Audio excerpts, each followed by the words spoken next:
Why the first floor of every old-world building is under the mud. Look at this photograph. A grand building, towering columns, arched windows that reach halfway to the sky, ornate stonework carved with impossible precision. But something is wrong. Look closer. The ground floor, the very first floor, is buried, sunken beneath the earth. Windows that were clearly designed to let in light now sit level with the soil, doorways blocked by dirt, staircases that descend not into a basement, but into what used to be the street. This is not one building. This is not one city. This is happening everywhere. In Philadelphia, in Paris, in St. Petersburg, in Chicago, in city after city across what historians call the Old World, and what some researchers are now beginning to call something else entirely. Entire ground floors, gone, swallowed, buried under 2, 3, sometimes 4 feet of earth, with no official explanation that makes any real sense. So today we ask the question that more and more people are waking up to. How did the first floor of so many buildings across the world end up under the mud? And more importantly, what does that mean about the world we think we know? Part 1. The evidence you can see with your own eyes. Let's start with something you can verify yourself. Right now, tonight. Pull up any old photograph of downtown Philadelphia from the 1800s. Look at the buildings along Chestnut Street or Market Street. Notice the basement windows. Notice how the ground floor sits higher than the current street level. Or in many cases, how what is now called the basement was clearly, architecturally, designed to be the main floor. Now go to Google Maps. Look at those same buildings today. The ground has risen, or the buildings have sunk, depending on who you ask. In St. Petersburg, Russia, entire neighborhoods of 18th century architecture show the same pattern.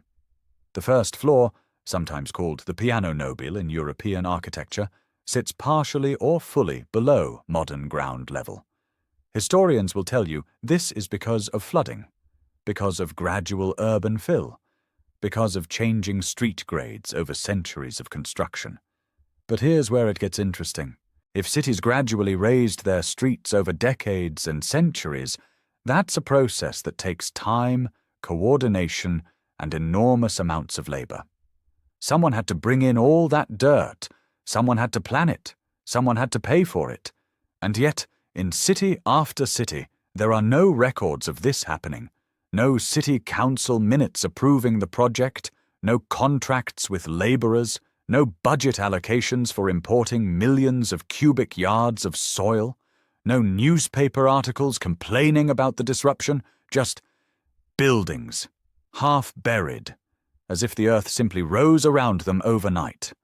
Part 2. The official explanation and why it falls apart now. Mainstream historians do have answers for this. So let's be fair and look at what they say. The most common explanation is called urban fill, the idea that over time, cities gradually raise their street levels by adding layers of gravel, sand, and debris on top of the old surface. This happens, they say, to cover up old infrastructure, to improve drainage, or simply because construction projects always leave rubble behind. And this is true, to a point. Chicago is actually the most cited example. In the 1850s and 1860s, the city of Chicago undertook a massive project to raise the street level of the entire downtown area, sometimes by as much as 8 to 12 feet, to install a new sewer system. And there are records of this. Newspapers covered it. Engineers documented it. Buildings were literally jacked up on hydraulic lifts while the ground was filled in beneath them. If Chicago can be raised 8 feet with full historical documentation, why is there no documentation for the dozens of other cities showing the same buried ground floors? And here's the second problem with the urban fill theory. Look at the architecture. When you bury a building's ground floor, you destroy its functionality. Windows that once provided light and ventilation now sit underground, useless. Grand entrance staircases now lead down into the earth. Ornate facades, clearly designed to be seen and admired, now face walls of soil. Why would any city, in any era, deliberately bury the most beautifully designed parts of its buildings?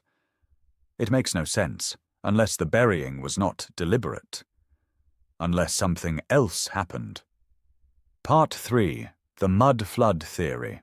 This is where we enter territory that mainstream academia dismisses, but that a growing community of researchers, historians, and independent investigators refuse to stop asking about. The theory is called the mud flood. The central claim is this: at some point in the relatively recent past, within the last 300 to 500 years, a massive, catastrophic event covered large portions of the Earth's surface in a deep layer of sediment. Mud, debris, material that was deposited rapidly, not gradually, across entire continents. This event, whatever caused it, buried the ground floors of existing structures. It filled in streets, it swallowed the lower portions of cities, and the civilization that came after, the one we call modern history, woke up in a world that was already built, already half buried, and had no memory of what came before. Now, before you dismiss this, let's look at what the physical evidence actually shows. In city after city, when construction crews dig below modern street level, they find things that should not be there. Old cobblestone streets 6 feet down, buried foundations of buildings that were never recorded in any historical document, artifacts, furniture, tools, personal objects, sealed in layers of sediment that could not have accumulated gradually. In 1987, during subway construction in Moscow, workers uncovered an entire layer of a medieval city at a depth that could not be explained by gradual accumulation. The layer was too deep, too uniform, too sudden in its deposition. In San Francisco, excavations for modern buildings have repeatedly uncovered old structures at depths that predate the city's official founding date. Structures built in styles inconsistent with what Gold Rush-era settlers would have constructed. In Paris, the famous catacombs, officially described as old quarry tunnels repurposed in the 18th century, contain sections of architecture so refined, so carefully built, that many researchers argue they could not have been simple mining tunnels. They look like rooms, like corridors, like something that was once above ground and is now 30 feet below the city. Part 4. The architecture that should not exist. Let's zoom out for a moment and look at the bigger picture. Because the buried ground floors are only one part of a much larger mystery. Consider the buildings themselves. Across the world, in Europe, in North America, in Asia, there exists a category of architecture from the 1700s and 1800s that does not match what we know about the technological capabilities of that era. We are talking about buildings with perfectly carved stone facades featuring thousands of individual decorative elements.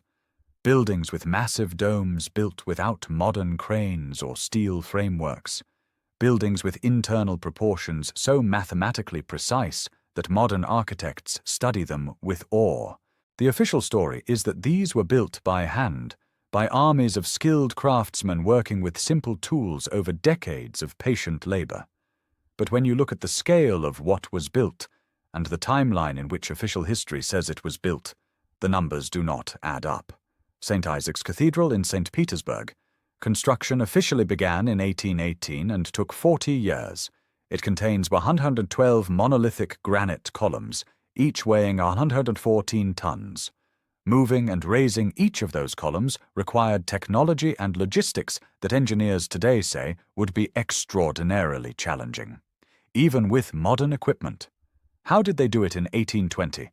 The Palace of Versailles, built in the 17th century by a king who simultaneously fought wars across Europe, managed a massive court, and somehow found the resources to construct one of the largest and most ornate buildings in human history. The United States Capitol.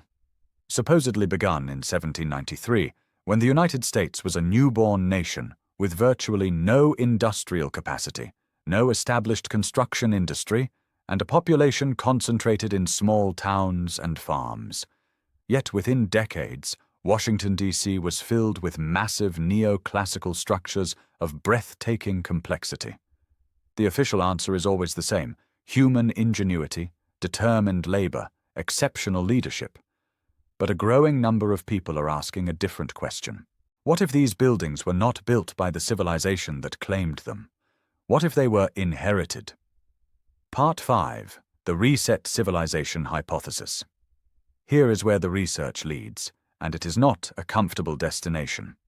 Some researchers propose what they call the Reset Civilization Hypothesis. The idea is this: sometime in the relatively recent past, within recorded history but before the history we are taught, there existed a civilization of extraordinary sophistication. This civilization built the grand architecture we see around the world. They built it using knowledge and technology that we do not fully understand today. Then something happened. A catastrophe. A reset. An event or series of events that wiped out most of this civilization, covered its lower structures in mud and sediment, and left the survivors in a state of amnesia, not knowing who built the world around them, not knowing the history that preceded them. The civilization we call modern, beginning roughly in the 1700s and 1800s, did not build the grand old cities from scratch. They moved into them. They adapted them. They repaired what had been damaged.